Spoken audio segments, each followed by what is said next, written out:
The third annual Jay's Travel Expo attracted 30 travel companies from all over Australia, making it the biggest yet and, according to Jay's, the premier event of its kind in the region. Since the doors opened at 11 this morning, several thousand potential holiday makers have taken advantage of the show, and organisers expect many more before it closes at 8:30. Jay's travel manager, Lindsay Gailey, says the arrangement has much to offer. Well, the main advantage here this afternoon for potential clients are that they can discuss with the operators themselves the advantages of touring within that company. Now, there are travelling trends to be discussed, the updates of markets, the forthcoming specials that may be available with that company, and at the same time there are bargains to be got here tonight. Organisers say the Expo is designed to give holidays a taste of travel, and so there are videos of exotic locations, some aptly dressed characters, and even genuine Fijian kava to entice tasters to sip it in its home country. Mr Gailey says the travel industry is currently going through a growth period, but at the same time is having to work hard to attract business. The public themselves are more mature in selecting their holiday because they seem to know the product a lot better these days, and they're always there willing to search out a bargain. And what about tours?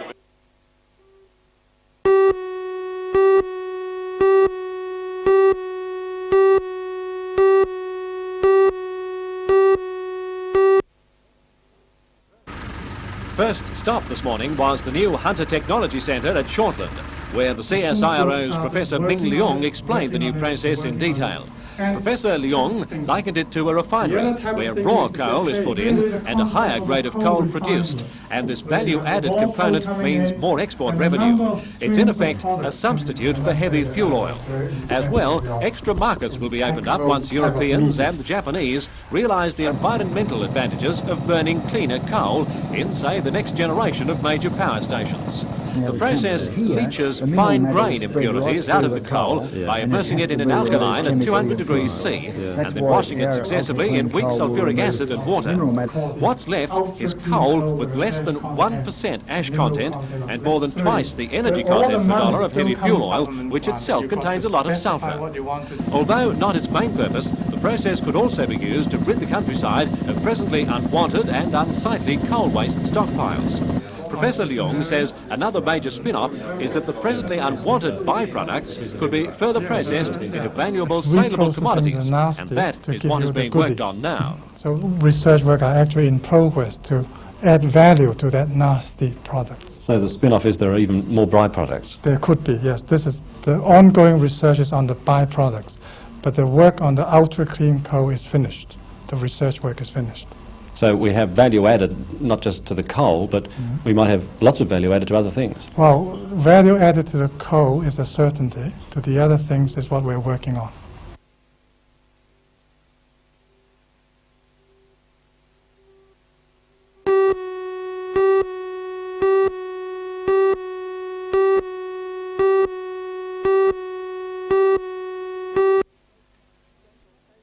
Central Coast man Tony Collins is preparing to take part in the 1,060-kilometre Westfield Ultramarathon next week.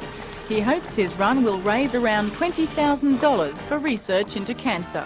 For all the news, join us tonight at 6.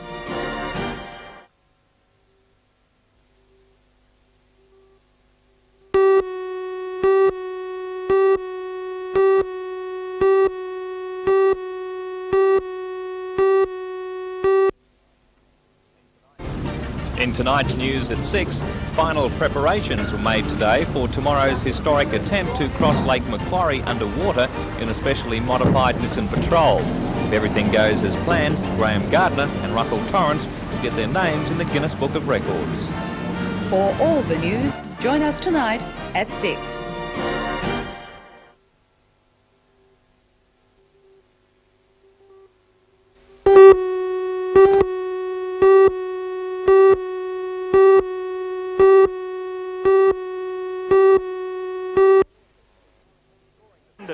Scoring the first 2 points of the game against the mighty Eels, the Knights' taste of victory was short-lived.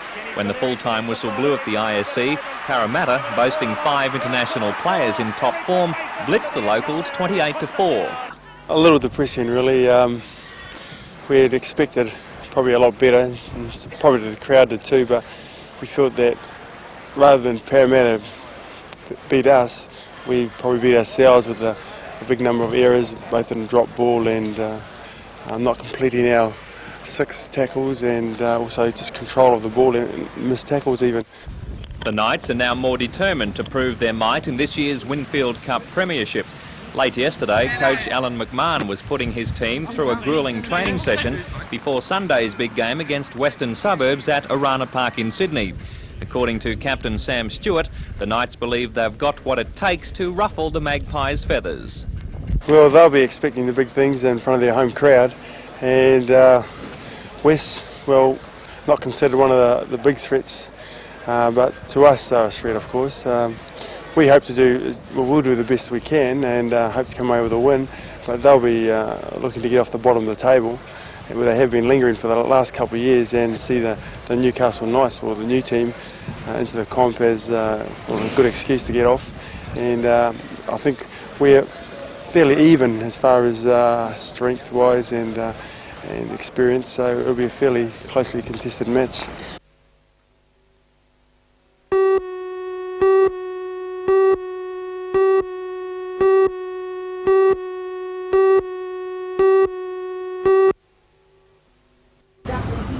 Months of hard work and $13,500 have gone into the underwater crossing attempt.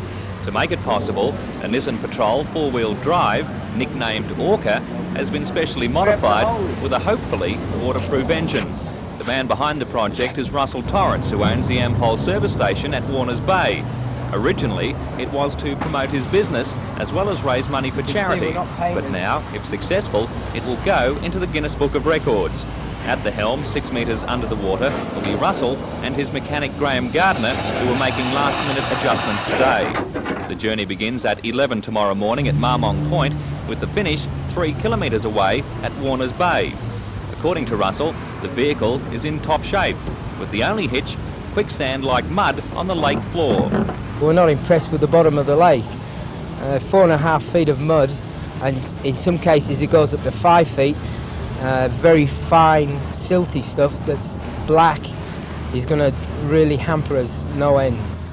On standby in case things don't go as planned will be a small tug, just to make sure Orca finishes the trip at Warners Bay. Well, as far as we're concerned, if we get the car running all the way across the lake and we come out the other side, I'll consider it a success. Yeah. Whether that's towed out or... Towed out, pulled out. Airlifted out, I don't care as long as I get out the other side. After the epic journey, the Orca will be sold.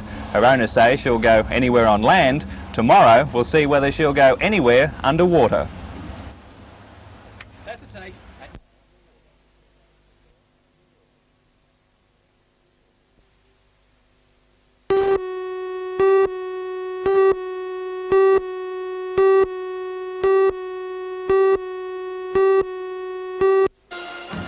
The results of months of hard work were recognised across Australia last night as NBN TV manager James Mark Anthony was called on to collect an award for the most outstanding regional contribution. This is an unexpected honour. This award really does belong to a dedicated and enthusiastic and extremely professional cameraman called David Trelfo. And it also belongs to the grandfathers, fathers and sons of Richmond Vale Railway, who fought so hard to preserve a piece of Australia's heritage. Cine cameraman David Trelfo produced, filmed and edited the Richmond Vale Railway documentary, which was first broadcast in December and was replayed in January due to public demand. The documentary told the story of 8 men's battle to keep Australia's last commercial steam railway running in the Hunter region. Coal and Allied had used the railway to haul coal from the Stockrington No. 2 colliery to the Hexham coal preparation plant, but said rail transport was no longer economically viable. After commandeering a steam locomotive for 2 weeks, railway workers eventually returned the old loco and the line was closed late last year. David Trelfo, who has been with NBN for 12 years, captured the story on 16mm film. He says it was a dream realised when he heard last night's announcement while watching the Logies at home with his wife and 6-week-old son.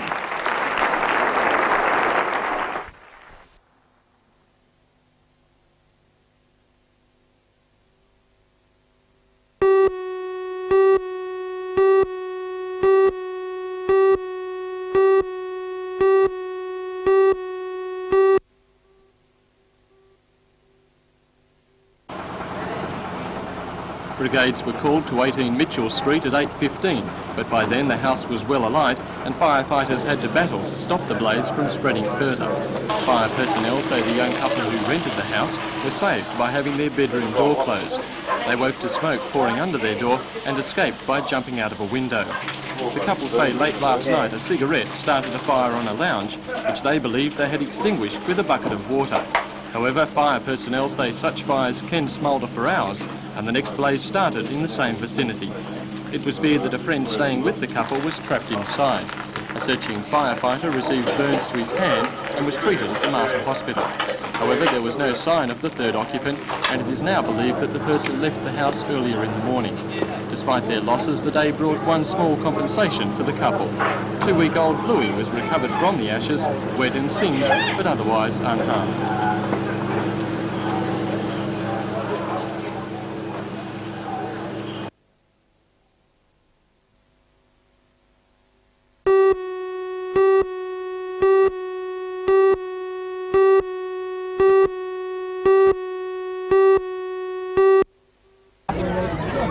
The converted Nissan Patrol cost Russell Torres $13,500 and 4 months' hard work. 1,500 onlookers turned up to see the vehicle, nicknamed Orca, try to become the first car to travel across the lake underwater.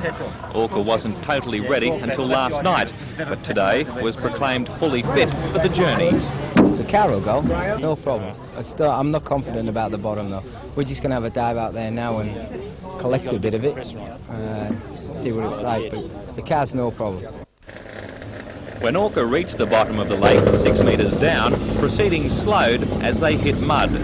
Finally, after nearly 2 hours and 3 kilometres under the water, Orca and her crew of 4 surfaced. They had successfully made the journey, but not under their own steam. Somewhere along the way, the engine conked out, also snuffing any chance of getting into the Guinness Book of Records. Despite the problems, Russell did fulfil his dream to cross the lake underwater. He also helped raise a small fortune for charity, but won't be retiring from the limelight. Anonymity? I've never been anonymous. I'll think up for something, but it won't be as crazy as this one. It'll be a little bit normal, eh? But nah, I've got to try something else sometime. Life's a bit of a bore if you don't try.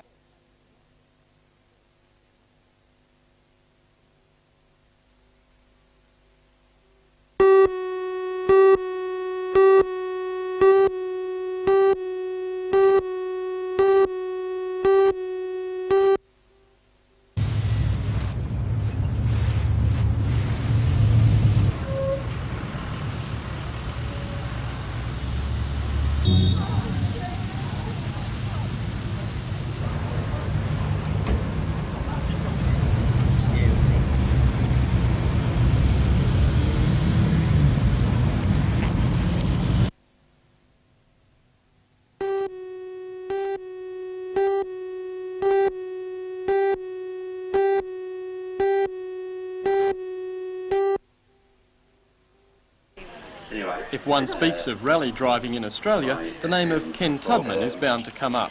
The Maitland-bred driver is considered one of Australia's greatest ever. In 1953, Ken won the first of the Marathon Around Australia rallies, known as the Red X Trials, and went on to be a part of the first Australian crew to win an international event. In 1974, he and Jim Redix won the World Cup Rally from London to Munich in this 1974 Citroën DS23. Today, Maitland honoured its most famous son with the naming of an inner-city distributor after him and by making him a freeman of the city. Following the ceremony, almost 200 vintage and veteran cars taking part in the Castrol rally headed off for a display day at Morpeth. More than 1,150 vehicles built prior to 1931 from all over the world, travelling from around Australia to Canberra. One of the rarest at Morpeth today was this 1922 Silver Ghost Rolls-Royce. The car has been restored to original condition, complete with a travelling cocktail cabinet.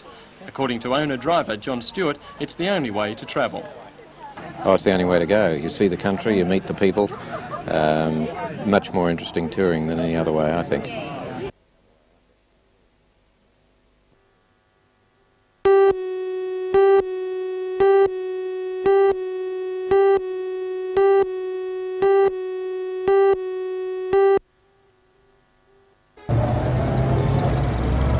Newcastle-Sydney leg of the rally was given an official start this morning with a drive past the Town Hall and a farewell from the Lord Mayor and Lady Mayoress. The Castrol World Rally is in fact 7 rallies. Almost 1,400 veteran and vintage cars built prior to 1931 have started from 7 points around Australia, planning to converge on Canberra on March the 19th. Cars and drivers have travelled from 21 countries to take part in what organisers say is the biggest event of its type ever held. The 200 cars in the Brisbane to Canberra section were given an enthusiastic reception where they passed through Newcastle today. Organisers say the rally will cover a combined total of 2 million kilometres, and so far the old-timers have risen to the task admirably. Despite their age, every one of the vehicles shines as though only rolling off the production line yesterday. Testimony to the painstaking restoration stories behind almost each one.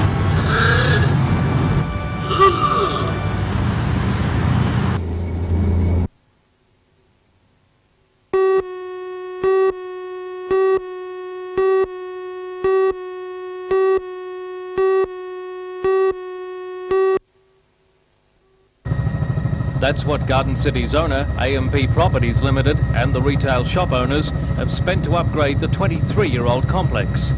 Before the work was started 16 months ago, Garden City was showing its age. Now it's been transformed into a retail showpiece, the biggest in the Hunter Valley.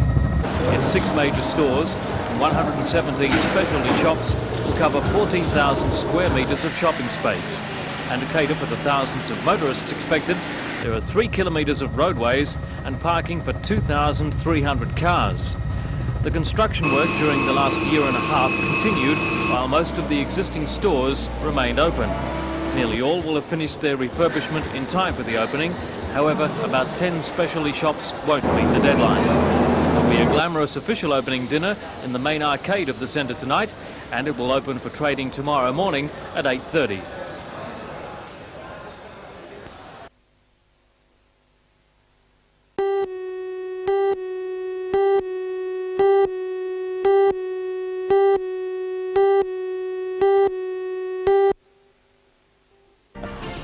Sydney's oldest and best-loved ferry has risen like a phoenix from the ashes of a near-disastrous fire.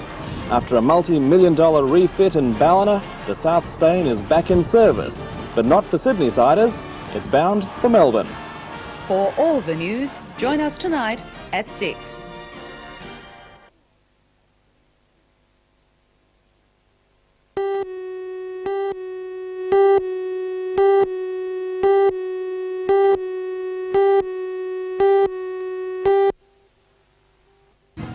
Yes, I say Unsworths because 4 generations of them were at Woy Woy for the barbecue lunch. The Premier's wife, Pauline, was there, along with her mother, 84-year-old Mrs Hennessy, daughter Claire, and now very familiar granddaughter Alice. In all, 800 oldies from the Woy Woy and Ettalong areas were there for the gathering, which has been organised by Tony Doyle for each of the 4 years he's been the Member for Peace. Ironically, at 34, Tony is the youngest member of State Parliament and has the largest percentage of senior citizens of any New South Wales electorate. Well, the Woy Woy Peninsula is the area of New South Wales with the largest proportion of elderly residents, and we have a senior citizens barbecue every year, and I think this is our most successful ever with our special guest, Mrs Pauline Unsworth, in recognition of everything that the government's done for the senior citizens of the area and indeed New South Wales. Plenty of food was laid on, provided by Tony and a dedicated band of helpers. And there was no shortage of entertainment either from the Ettalong Beach War Memorial Club. The voice of Logie winner Kylie Minogue, by not overstirring the pensioners, got some of the teenagers from the local high school who helped out really grooving to the beat.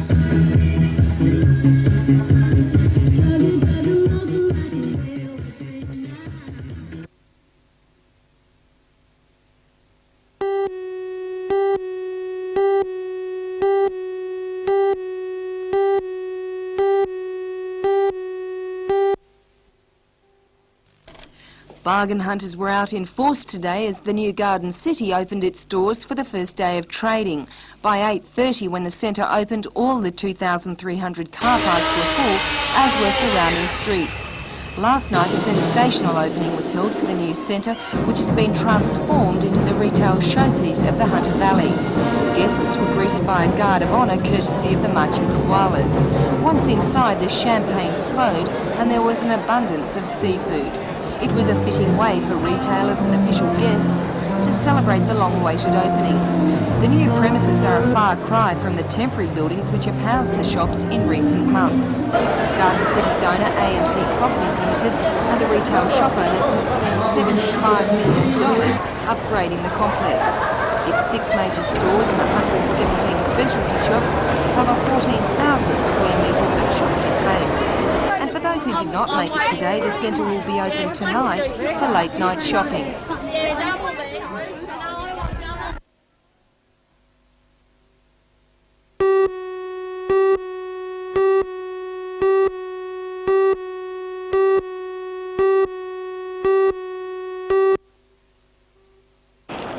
The fatal shooting happened last Tuesday in a hairdressing salon where Tracy worked just 400 metres from her Lawson Avenue home.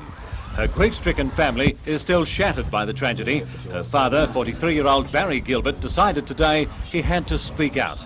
Mr Gilbert said police had been contacted several times about the harassment Tracy, pictured here on the left, was subjected to. But each time said they could not act unless some crime was actually committed. As Mr Gilbert pointed out so obviously today, once that point was reached, his beautiful daughter was dead and it was too late. Well, I would like to see the police have more power, and when these type of things happen, they can intervene in them earlier when there's been indication of damage to property and all that. The floral tributes throughout the Gilbert's home bear sad testimony to the popularity of 20-year-old Tracy. Father Barry intends to work hard towards ensuring things are changed, so such a tragedy might not happen again to anyone else. I found that the police didn't have the power to do anything about my situation. They tried, but they're bogged down in so much red tape that they could not really help her, you know, until it was a crime committed. And then it's too late. It's too late. Then I lost my daughter. But, yeah, so if the police can.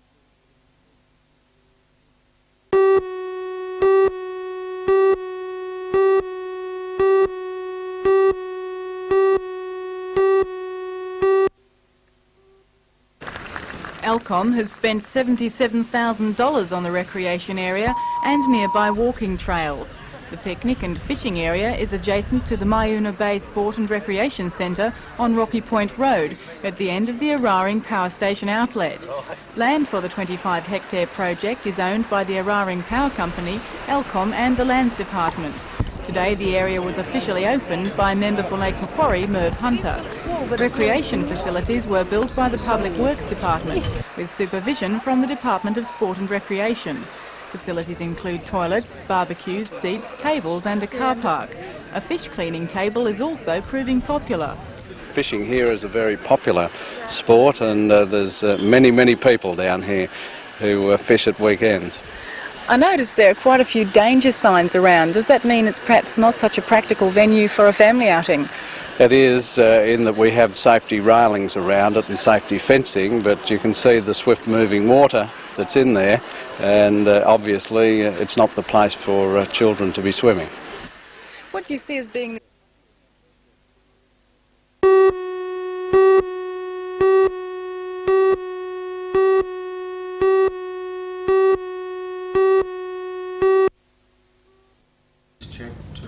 The donation to Mater Hospital's Cystic Fibrosis Clinic was raised from last year's Headland to Headland charity relay from Nelson Bay to Newcastle. Head of the CF Clinic, Dr. Richard Henry, says the cheque for $20,000 will help buy computer equipment used in the assessment of more than 70 Hunter region children affected by the illness.